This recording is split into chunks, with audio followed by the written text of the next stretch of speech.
अस्सलाम वालेकुम। अच्छा, ये पाकिस्तान विच एक गेमां दा बड़ा ट्रेंड चलिया है। जिन्नियां गेमां ने सारियां जुए वालियां। कोई उत्थे बैठा गेम खेडी जा रहा है, कोई उत्थे बैठा गेम खेडी जा रहा है, कोई कम कार नहीं। मतलब इनू ही लोगों ने कारोबार बना लिया है। ये कोई तरीकाकार नहीं, सारियां गेमां ते जुआ खेडिया जाता है और असी बिला झिझक खेडी जा रहे हैं।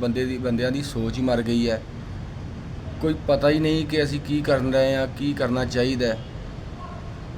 हुकूमत पाकिस्तान नूं भी चाहिए कि इन्हां गेमां नूं बैन किया जाए। पाकिस्तान दे विच लगातार जुआ खेडिया जा रहा है, जो कि हर बंदे नूं पता है गुनाह है।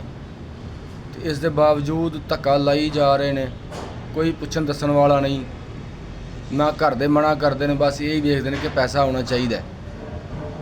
पैसा कित्थों आ रहा है, किवें आ रहा है, हलाल दा है, हराम दा है, कोई तमीज़ है रिज़क दी?